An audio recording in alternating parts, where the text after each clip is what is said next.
Tim. Welcome to Watch You Want, and thanks for logging on. Well, we're in the neither world tonight.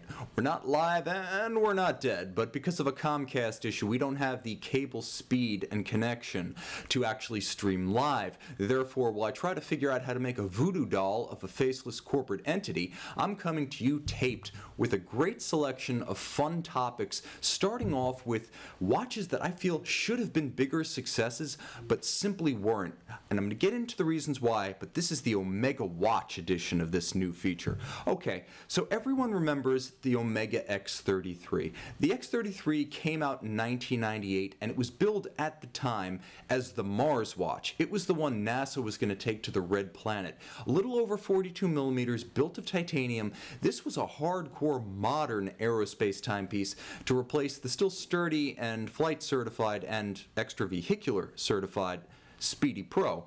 But for whatever reason, even in its Generation 2 iteration that came out around 2002, the X33 never really succeeded. If it had been a sales success, believe me, when I was in the military in 2009, we wouldn't have been the only ones who could still purchase it. So why did it fail? Well, the reason, more than anything else, is a combination of competing with the in-house appeal of what was then the cheaper Speedmaster Professional, the traditional Moonwatch, as well as Omega's incomplete renaissance as a brand during the late 90s, early 2000s. At the time, they were still on a prestige par with the likes of Tag Heuer, and $3,500 for a quartz watch was considered steep by any measure, especially from Omega, though, at the time. And there was also another problem, and that's that it was a very hard watch to demonstrate in the showroom. I've got a video on YouTube showing how to use it, but back in 1998, most Omega sales room personnel could not have demonstrated to you how to use all the functions of the watch. So while it was the electronic equivalent of a Swiss Army knife, it may have well have been a paperweight. The features simply couldn't be demonstrated to the customer. And finally, and correct me if I'm wrong here, guys, but there was no Mars mission. Now, revisionist history notwithstanding, I believe this simply would have turned around the prospects of the watch. Nothing like a sexy selling point built on pushing the boundaries of space travel. If the original Speedmaster Professional is any indication, this is the key to immortality for a wristwatch, and the X33, quite frankly, never got it. So while it's become something of a cult watch today, and in Skywalker and Z33 form it sort of lives on, the X33 was an Omega watch that should have been a bigger hit. Now, by 2007, Omega was ready to swing for the fences again, and in 2007 we got the Deville Hour Vision. For whatever reason, the Deville line has been sort of like a laboratory for Omega. Unfortunately, it's also been something of a black sheep. From the first tentative steps into the coaxial escapement in 1999, to the split-second rattrapant that had some mechanical issues back in 2005, to the mechanically superb but aesthetically questionable Hour Vision of 2007, the Deville has always scuffled, competing in-house against Omega's better-known Speedmaster and Seamaster watches. But the Hour Vision of 2007 was a special watch. It was the debut platform for the Omega exclusive, built from the base plate up coaxial caliber 8500 with twin mainspring barrels, a 60-hour power reserve. It was a watch built with a full balance bridge and a free-sprung balance at the coaxial specific 25.2 vibration per hour beat rate. This was a movement, finally, from Omega that was technically on par with Rolex's bulletproof 3135, and then some. But the Hour Vision never captured people's imaginations. The Baroque rhodium-coated dial with its separate train tracks around the race of the dial edge.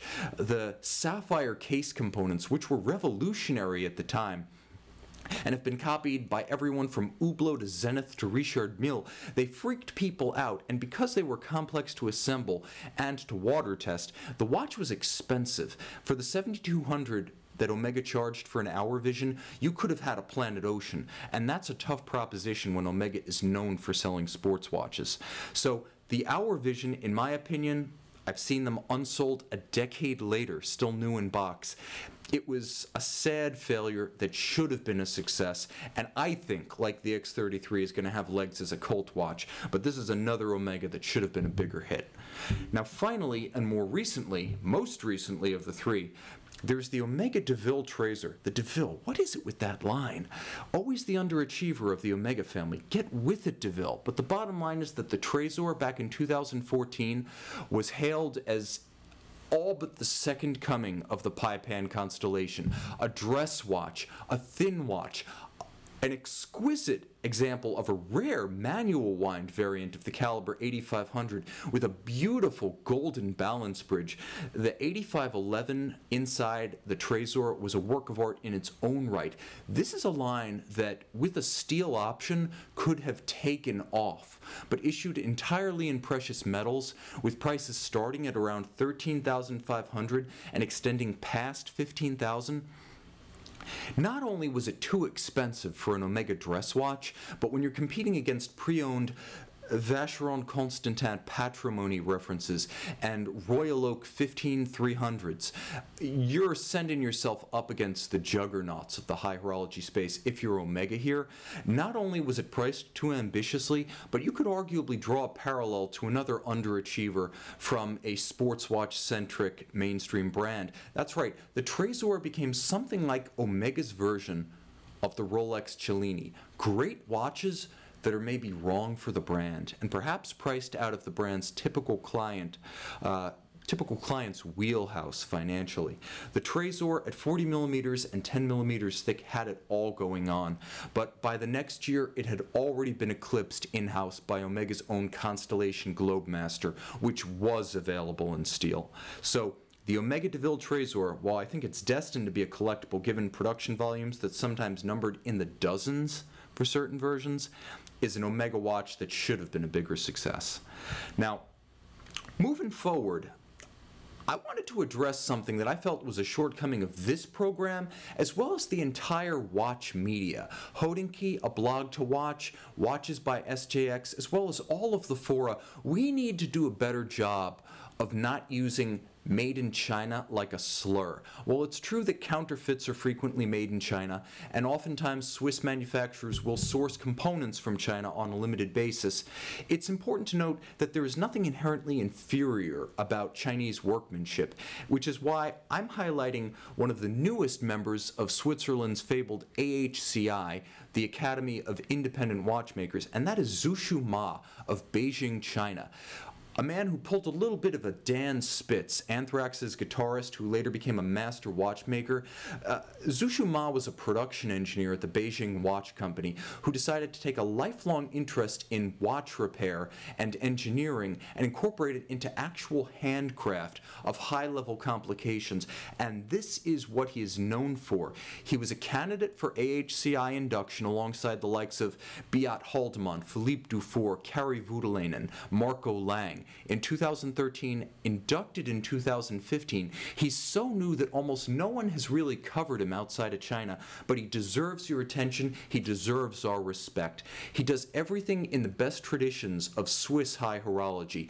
His house is tooled up like a workshop. He has been to Switzerland and visited the masters. He's adopted the best elements of Swiss horology and handcraft while incorporating the kind of blue sky thinking that you expect from a new, fresh, and aggressive, imaginative economy like China.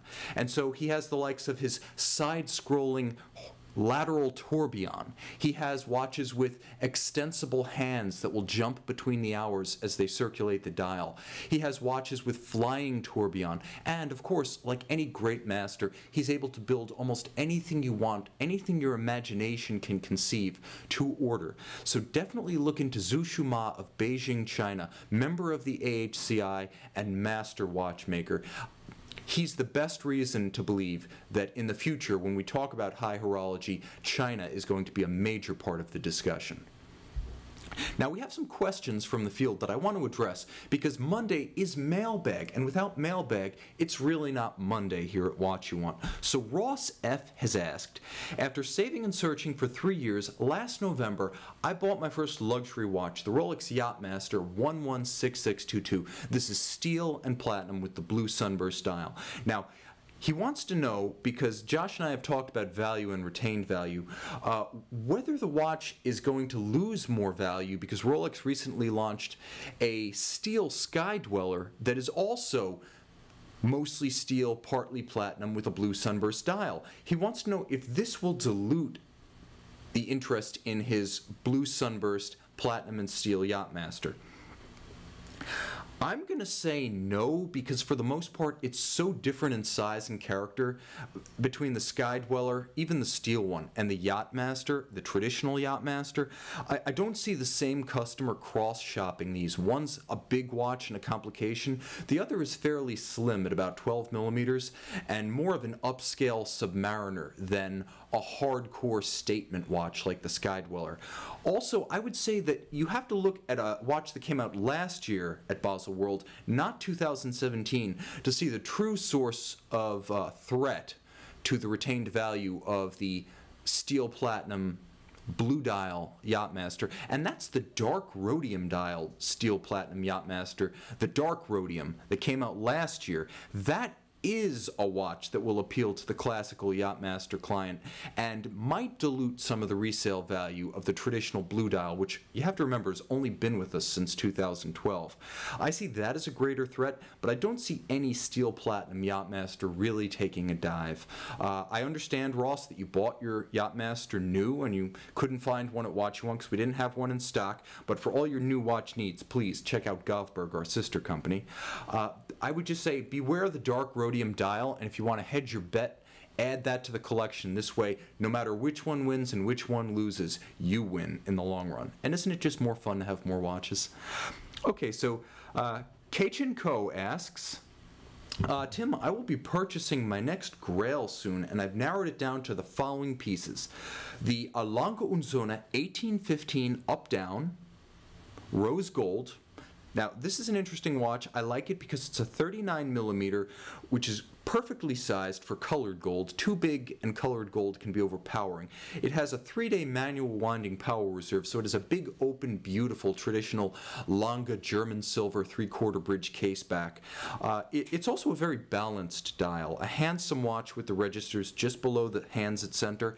It's a distinctive timepiece that is very Lange, just perhaps not as much as Kaichin Ko's other proposal, which is the Lange Saxonia Moon Phase. Now this watch, 40 millimeters, combines two features that are very Lange und Söhne. One is the panorama datum, the large date, and the pusher corrector for it, and the other is the solid gold moon disc that Lange uses on its moon phases. And a Lange moon phase is always the 122-year moon phase, not the one that you need to correct every 2 3/4 years. So it's a very deluxe and handsome solid gold moon disc with the grand date beautifully arrayed down the center of the dial. This one, from across the room, screams a Lange und Söhne, and it would be my preference among the three that you've proposed.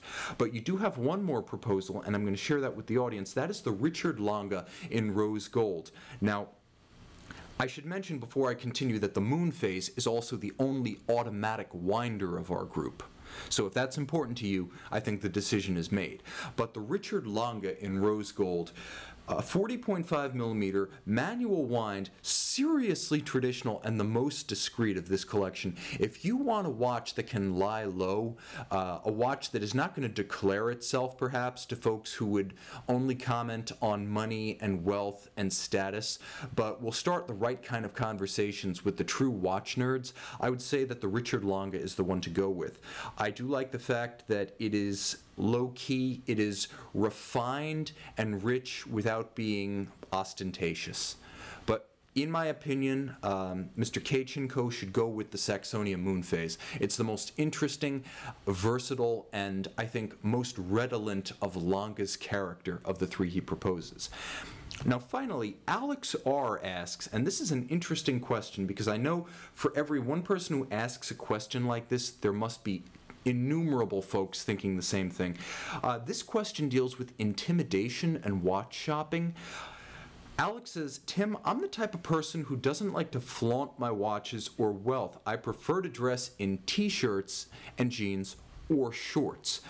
Here's the problem. I live in Chicago and I always find myself visiting authorized dealers, independent authorized dealers, and company boutiques where I get the air and the impression, a serious vibe of disdain along the lines of my inability to afford a timepiece because of the way I dress. When the sales associates look at me, I can see in their eyes they're wondering if I walked into the wrong store, if I'm looking for Grateful Dead tickets, or just the 7-Eleven. Any tips on how to get around this and try on a variety of watches without wearing our best watches for a show of force, or having to dress up to go to a boutique? Now, this is my thought. Alex, first of all, who are they to judge you? You're the customer, and the customer is always right. Almost everyone who visits us here at Watch You Want, and believe me, I've got a $100,000 minute repeater on the table. We give up nothing to no one in terms of goods. But who are they to judge you based on some pretense in marketing? The bottom line is that if you're about to order an application piece from Patek Philippe, or you're visiting the establishment of an independent watchmaker like Zushuma or Beat Haldeman, then maybe you want to show some respect for the process, because you want to meet that kind of occasion halfway and show that if you're applying for something special and truly exclusive on a personal basis, that this is truly special to you and you're willing to show it. But for everything else that's just a sales room, a showroom, everything else that's simply there for the sake of selling you on an image, which for the most part is just marketing, wear your t-shirt, wear your shorts, wear your jeans. Honestly, I've worn my Dual Met, which, you know, retails for $50,000, into watch boutiques, wearing casual clothing that has like band names on it. Trust me, when you're wearing a Motorhead shirt with the War Pig on the front, they're not looking at the watch on your wrist. So if they start to look at you sideways like you don't belong there, again, you don't have to make the show of force and wear the high-end watch to correct them. The bottom line is that if you're walking into an authorized dealer or boutique in this era of discounting, gray market sell-through, and piled-up inventory, they should be bending over backwards to treat you like royalty. I remember I went into a Tourneau when I was 15, and they showed me utmost respect. And at the end of the visit, I didn't buy anything. I said, I'm amazed that you even spoke to me. And they said, we're trained to treat people in a non-prejudicial fashion and assume that anyone could be the client. If they can manage that in a Tourneau, believe me, any authorized dealer selling upscale brands should be able to do the same in the year 2017. They're desperate for sales. You don't have to be desperate when you visit them. And if you can walk in and buy a $20,000 car without dressing up to the occasion, believe me, you don't have to dress to buy a $20,000 watch. Customer is always right, or you walk. And if they won't see you, believe me, we will here at Watch You Want or Govberg. Guys, thanks for joining me tonight. This has been a blast. I'm sorry I couldn't come to you live, but I want to thank my crew, Raphael here, Federico in the other room, for helping me to rally and put something together. You guys are the best for your patience, for your questions, for your time, for sharing your thoughts. This is Watch You Want. Sorry we're not live, but all the same, thanks for logging on.